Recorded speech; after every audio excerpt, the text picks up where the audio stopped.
Help me. I've been poisoned. The words scraped from the man's throat as he staggered against Rose's counter, his immaculate charcoal suit catching the merciless glare of fluorescent lights. Keisha Morgan's hands reacted before her brain could process, pressing 2 fingers against his carotid, angling his head back, searching for the telltale symptoms she'd memorized in field hospitals under desert stars half a world away. "Sir, look at me." Her voice emerged calm, clinical, revealing nothing of the fear flooding her nervous system. "What did you take?" His eyes, midnight black and piercing even through the haze of death, locked onto hers with fierce desperation. "My own family poisoned me." His hand shot out, grip shockingly strong around her wrist. "Don't call anyone. They'll finish it." Every survival instinct Keisha possessed screamed danger. The exact kind of danger that got soldiers killed in places they shouldn't be. The kind she'd sworn she'd never face again after everything collapsed. But she noticed the cyanotic blue spreading across his lips, the way his chest labored with irregular desperation, the cold sweat that signaled systems failing. Whatever lies this man might be telling, his body spoke only truth. He was dying. And 3 years ago, before the military destroyed her career and deleted her existence, she'd taken an oath that still mattered to her. "Marcus." She shouted toward the kitchen, her waitress mask shattering like fragile glass. "Activated charcoal from the emergency kit and your EpiPen. Right now." The cook's confused face appeared in the service window. But Keisha was already in motion, her hands working with the muscle memory of hundreds of combat emergencies. She grabbed the supplies, dropping to her knees beside the stranger who smelled of expensive aftershave and approaching death. "This will hurt," she warned, uncapping the injector. "Everything already hurts," he managed, and she drove the needle through his designer slacks into his thigh. The response wasn't immediate like movies portrayed. It crawled through him slowly, airways opening millimeter by millimeter, the blue retreating from his lips like a tide pulling back. His breathing steadied gradually. His eyes found clarity. And in that clarity, Keisha saw something that made her blood turn to ice. Recognition. Not of her face, but of what she'd just performed. Professional recognition. "You're military," he whispered. Not a question. Before she could answer, the diner door burst inward. 3 men in tactical gear stormed through, their movements coordinated and lethal. But it wasn't their weapons that stopped Keisha's heart. It was the face of the man commanding them. Special Agent Theodore Moss. The man who'd destroyed her sexual assault report. The man who'd shoved her into witness protection to silence her forever. The man who, according to every official document, had zero knowledge of where she was hiding. Time froze into a single horrifying moment of understanding. Moss's eyes met hers across the diner, and she watched his face shift from shock to ruthless calculation. The dying man followed her stare, then looked back at her with sudden comprehension. "You know him," Park Joon-ho said quietly. "You're supposed to be dead," Moss replied, weapon already raised and aimed at Joon-ho's head. "That creates complications." Keisha's hand found the coffee pot on the burner behind her, still boiling from the 3 a.m. shift. She didn't hesitate. Hesitation killed people. She acted. The pot left her hand in a smooth arc, coffee exploding like liquid fire. Moss jerked sideways, weapon firing into the ceiling panels. Joon-ho launched from the floor, tackling the closest agent with shocking strength for a man who'd been dying moments ago. Keisha vaulted the counter, seized Marcus's shotgun from its concealed spot beneath the register, a position she'd memorized her first shift 3 years ago because paranoia kept you alive, and fired a warning blast into the vintage jukebox. "Move!" She screamed at Joon-ho, and they burst through the kitchen's swinging doors. The Chicago night struck them like a hammer, freezing November rain and the stench of garbage from the alley bins. Behind them, Moss's voice barked orders. Boots hammered linoleum. Keisha's hands located the delivery van she'd watched the supply guy park sloppily, keys still dangling in the ignition because this was the kind of area where nobody stole delivery vans. Army training said hot wiring was a final option. This felt like the definition of final option. "Can you drive?" Joon-ho asked, leaning hard against the van's side. His expensive coat drenched through. "Can you navigate?" She fired back, door already swinging open.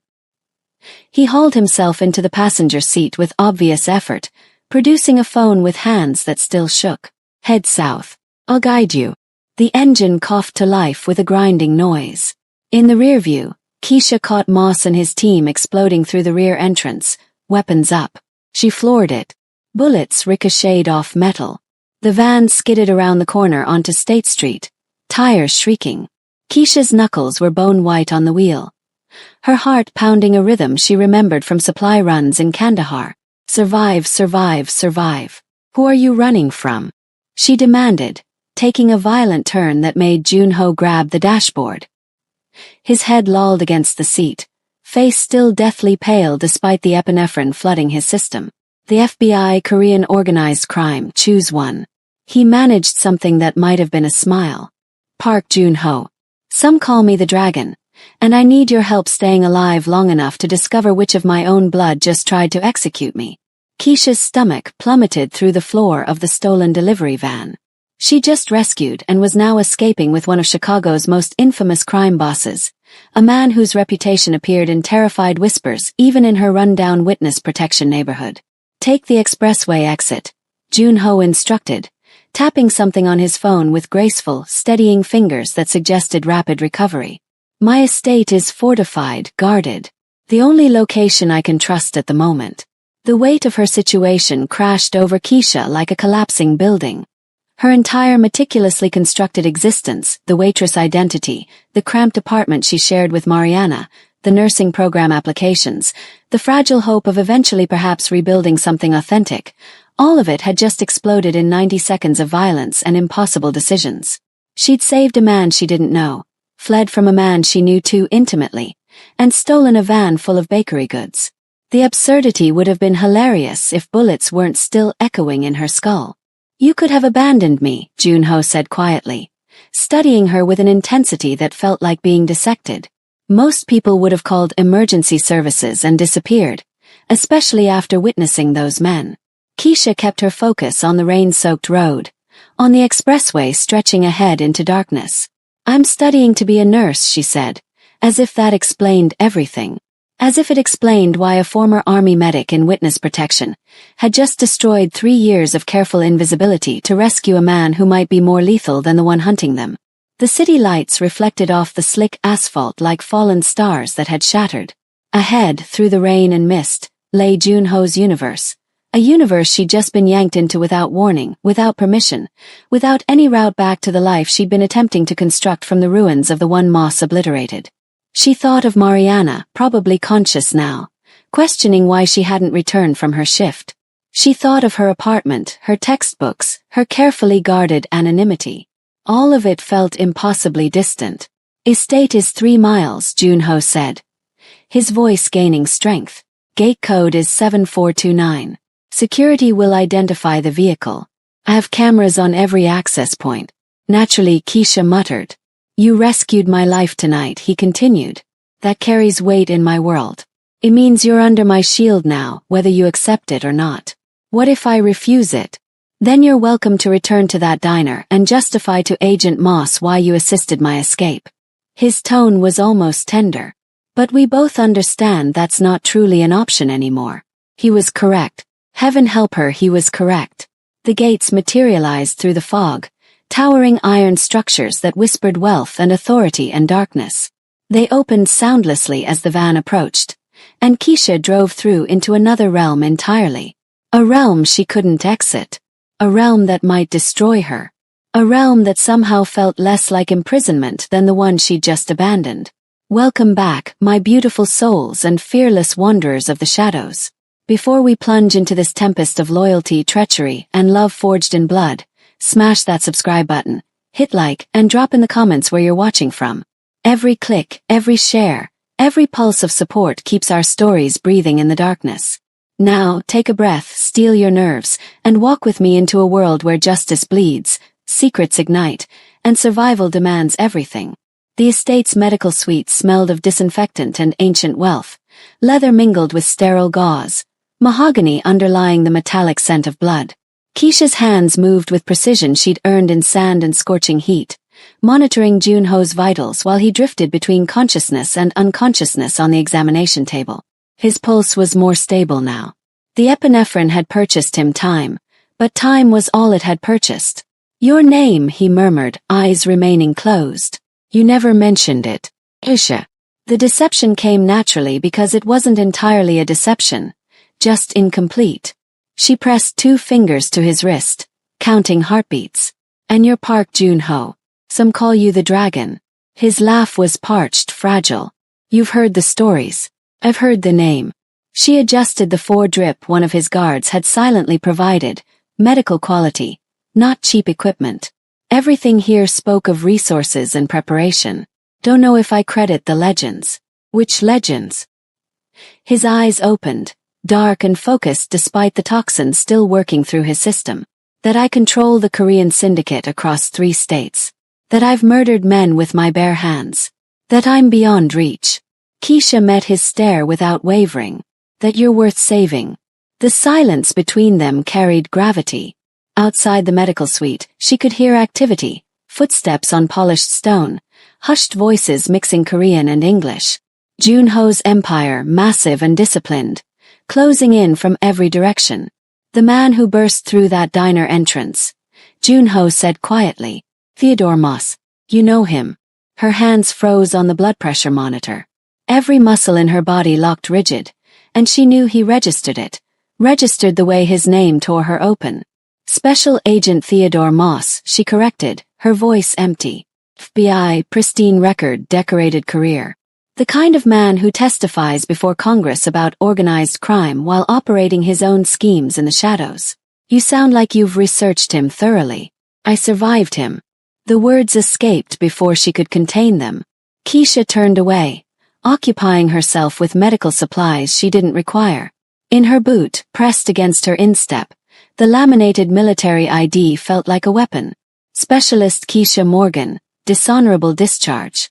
The words that had unmade her entire existence. "He's the one who forced you into witness protection. He's the one who made it mandatory." Her jaw clenched. "After he ensured my assault report vanished. After he guaranteed the man who attacked me got reassigned with commendations. After he made absolutely clear that if I didn't disappear quietly, I'd disappear permanently." The confession floated in the air like smoke. Keisha had never spoken it aloud to anyone except the therapist the witness protection program assigned her, a woman who'd documented everything in precise clinical notes that probably existed in a file somewhere, ammunition for anyone who wanted to destroy her credibility. "And now he's witnessed you," Jun-ho observed. His voice carried something she couldn't quite identify. Not pity. Something sharper. Understanding perhaps, or strategy. "Now I'm finished either way." She turned back to confront him. "He can't permit me to survive knowing he's connected with whoever attempted to kill you. Which means you need to reveal who poisoned you and why Moss wants you eliminated." Jun-ho reached into his jacket, the movement deliberate, calculated, giving her time to react if she suspected he was reaching for a weapon. Instead, he extracted a cheap glass vial, half full, the kind you'd find in any street transaction.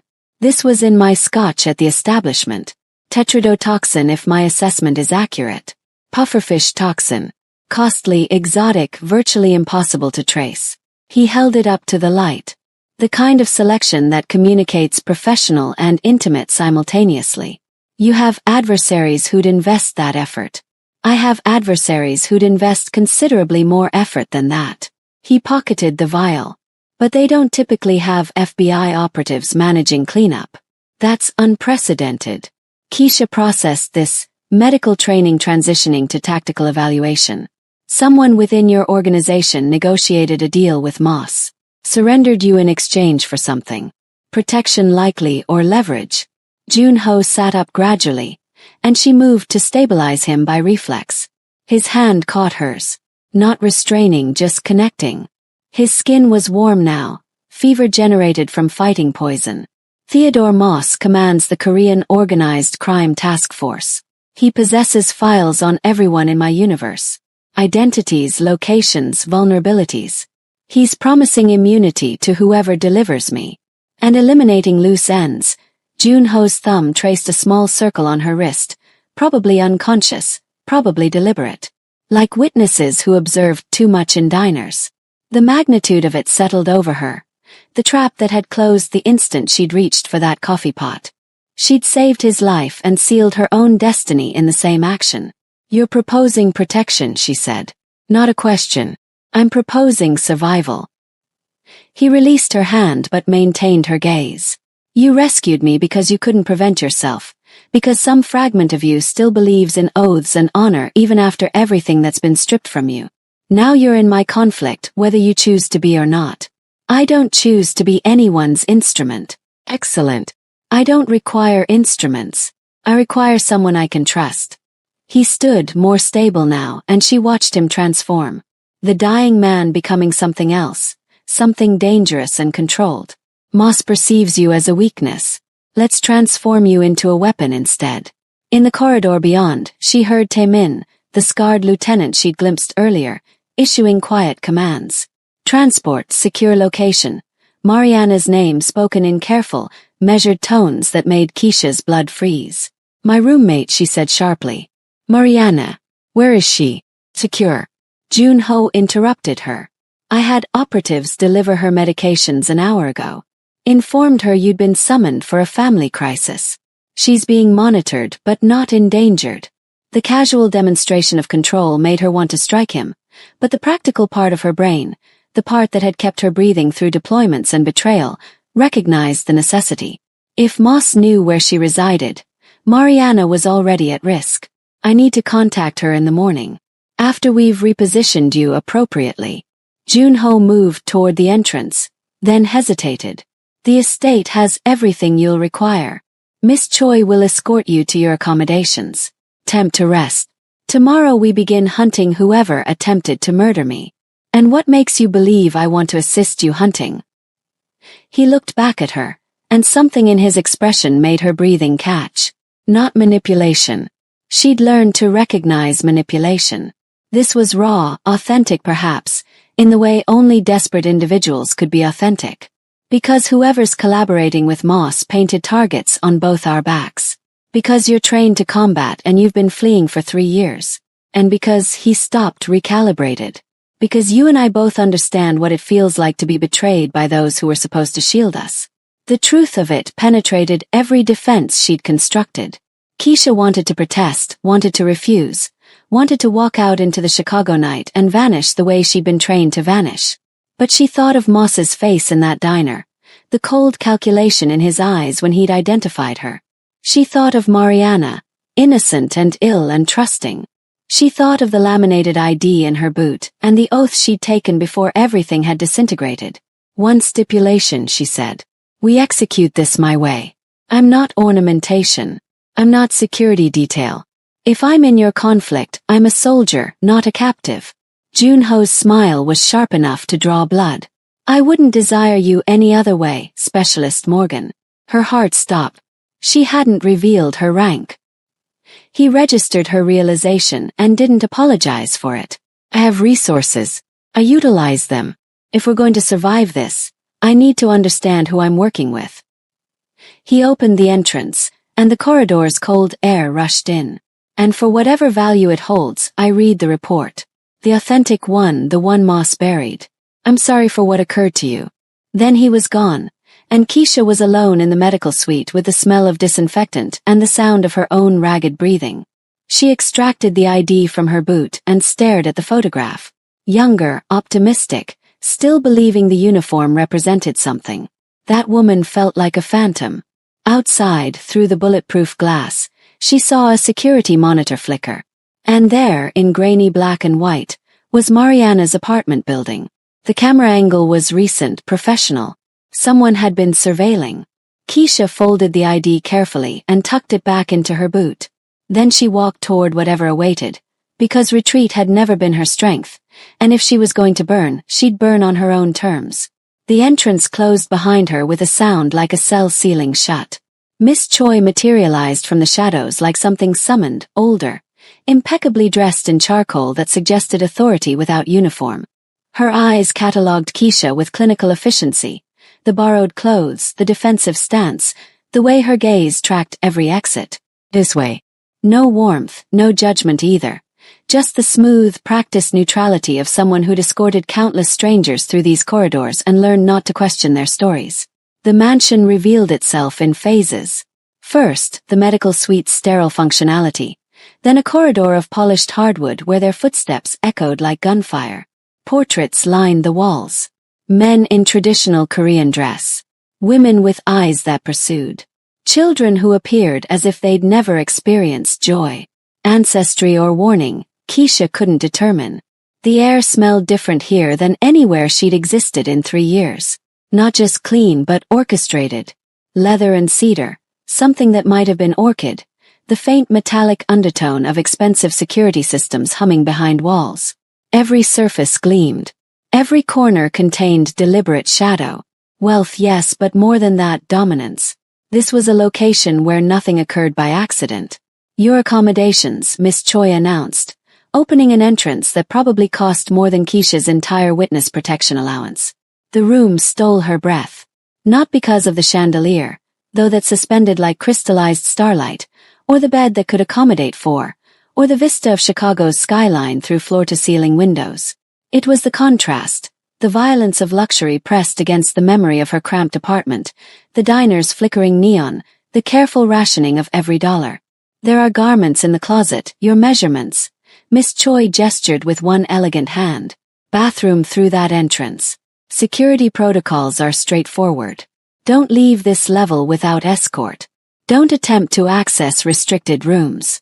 Don't contact the windows. Are they wired? A flicker of something, approval perhaps, crossed Miss Choi's face. Pressure sensors, bulletproof glass. You'd survive a fall, but the alarm would alert everyone within 3 blocks. Useful to know I'm a guest and not a prisoner. Mr. Park prefers the term protected asset. Miss Choi moved toward the entrance. Someone will deliver dinner shortly. I suggest you consume it. Tomorrow begins early. She departed before Keisha could formulate a response. The entrance didn't lock, at least not from the outside. Small mercy or calculated psychology? Keisha wasn't certain. Alone, she explored the space like she'd been trained to assess hostile territory. The closet contained garments in her exact measurements. Jeans, soft shirts, a leather jacket that fit like it had been crafted for her body. Probably had been. Junho's resources apparently extended to rapid custom tailoring. The bathroom was marble and gold fixtures. Heated floors that made her feet ache after years of cheap linoleum. She caught her reflection. Exhausted, wild-eyed. Still wearing the diner uniform with its coffee stains and blood smears. Evidence of the existence she'd been inhabiting 2 hours ago. She stripped, showered in water hot enough to scald, and tried not to contemplate what it cost to maintain a location like this, tried not to calculate the monthly expenses against her own desperate accounting, every penny stretched until it screamed. When she emerged, someone had left a tray. Not institution food. Real dinner. Grilled fish, rice with something green she didn't identify, fruit that resembled art. She ate mechanically, fueling the machine of her body while her mind cycled through tactical scenarios. Junho's mansion wasn't just a residence. It was a stronghold. She'd counted cameras, mapped the guards' rotations from shadows and sounds, noted the reinforced door frames and the faint electrical hum that suggested backup generators. This was a location constructed to withstand assault, which meant Junho existed expecting one. A knock interrupted her analysis. Not Miss Choi. The footsteps were heavier, male assured. Keisha moved to the entrance, every muscle coiled. Taemin stood in the corridor, his scarred face expressionless.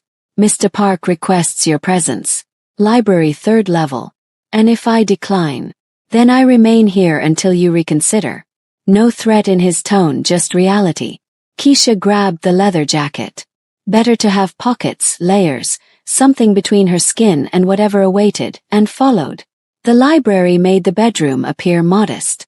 Books climbed to a ceiling she couldn't see in the dim light. Leather spines and gilt titles in Korean, English, Chinese. A fire crackled in a hearth wide enough to roast a pig. And in a leather chair that appeared older than the structure, Junho sat with a medical textbook open on his lap. He'd changed. Dark shirt, tailored pants, hair still damp from his own shower. The poison's pallor had faded, replaced by sharp alertness. He appeared like what he was: dangerous, controlled, absolutely in his element. Anatomy and Physiology, 7th edition, he said, holding up the textbook. You were studying this. Nursing program application. Keisha remained near the entrance, maintaining distance. Before tonight demolished that plan. Why nursing? You were a combat medic. Could have pursued military contractor, security consulting, superior compensation. I took an oath to heal individuals, not to devise more efficient methods to eliminate them. She crossed her arms. You didn't summon me here to discuss my career trajectory. Junho closed the book carefully, marking his location. I summoned you here because I need you to comprehend something. This residence. He gestured at the opulence surrounding them. It's not comfort. It's armor. Every piece of furniture is positioned for sightlines. Every window is bulletproof. Every entrance has 3 backup locks and armed guards on rotation. I exist in a very beautiful prison because the alternative is a very ugly grave. You want sympathy. I want context. He stood, moving closer. Not threatening, just closing the distance between them with deliberate intention. You believe I'm a monster. Perhaps I am. But I'm a monster who maintains 500 individuals employed, who ensures their children receive scholarships, who guarantees nobody in my territory experiences hunger or lacks protection. Moss desires me eliminated because I'm an inconvenience to his actual business, which is selling intelligence to the highest bidder while wearing a badge. Keisha studied him, searching for the deception, found only truth or something close enough to pass. What do you desire from me? I desire you to assist me in locating whoever poisoned me before they attempt again.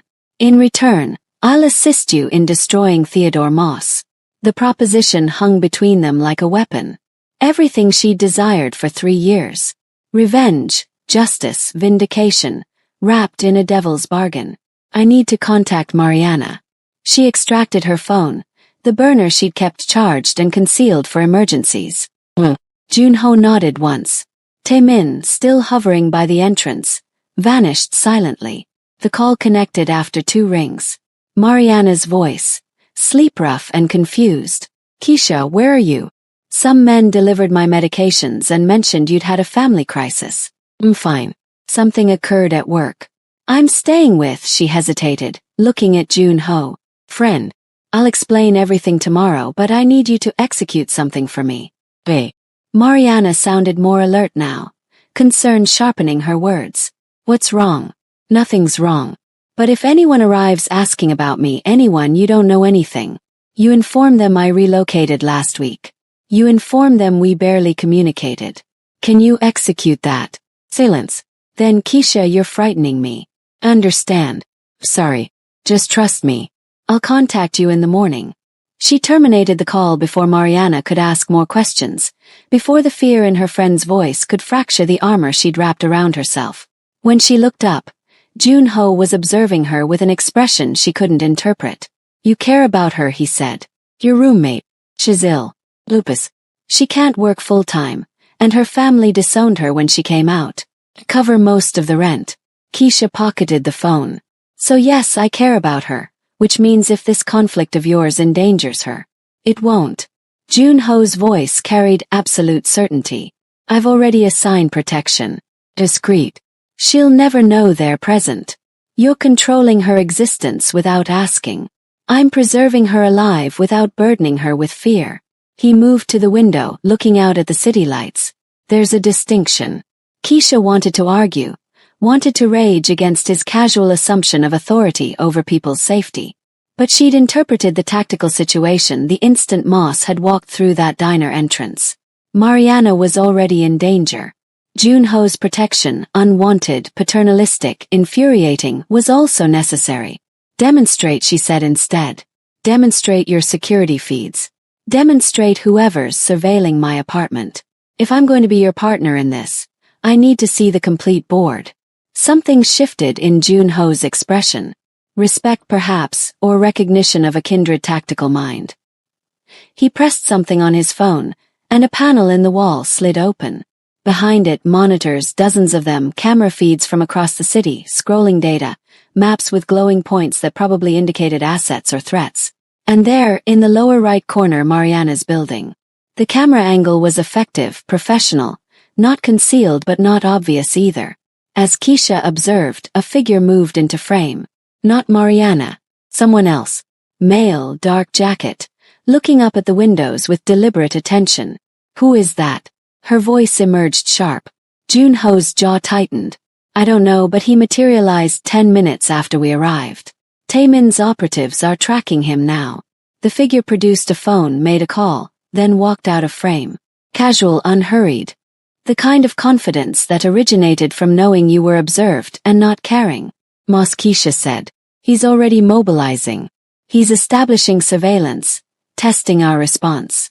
Junho pulled up another camera angle, this one displaying a different street, different watchers.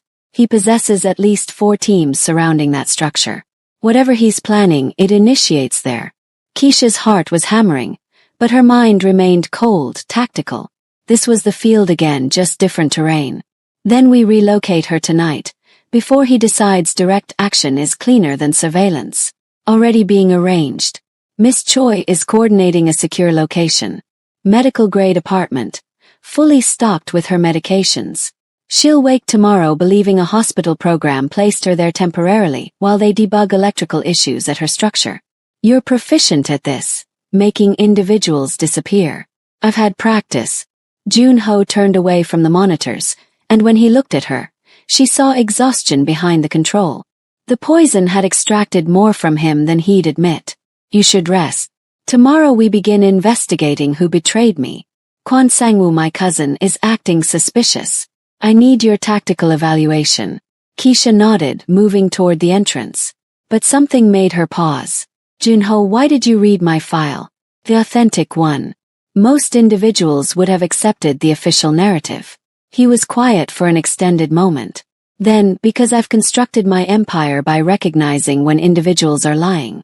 And everything about your discharge screamed lies. He met her eyes. I'm sorry that telling the truth cost you everything. But I'm not sorry you're here now. You're exactly the ally I need. You mean weapon. I mean partner. He smiled. Tired, genuine. Get some sleep, Specialist Morgan. War initiates at dawn. She departed him there, surrounded by his screens and his beautiful prison, and walked back to her gilded cage. The room felt different now. Not luxurious but strategic. She checked every corner, every shadow, mapping exits and vulnerabilities the way she'd been trained. Then she lay down on the bed and stared at the ceiling, listening to the vast residence settle around her. Footsteps in distant corridors, the hum of security systems, the faint sound of rain initiating against bulletproof glass. And beneath it all, the memory of Junho's hand on her wrist, the careful way he'd catalogued her reactions, the intelligence in his eyes when he'd realized she was assessing him just as thoroughly as he was assessing her. This was dangerous territory. Not just the syndicate connections or Moss's vendetta. The human mathematics of trust forming between 2 individuals who'd been betrayed by everyone else. Keisha closed her eyes and let exhaustion claim her, knowing that tomorrow she'd become something new. Not the woman who'd fled in shame. Not the waitress pretending at normalcy. Something harder. Something capable of surviving Junho's universe. Something capable of fighting back. If you enjoyed this intense story of loyalty, power, and impossible choices, make sure to like this video and subscribe to the channel for more gripping tales. Drop a comment below telling me what you would have done in Keisha's position. Would you have taken the partnership? Hit that notification bell so you never miss another story. Thanks for watching, and I'll see you in the next one.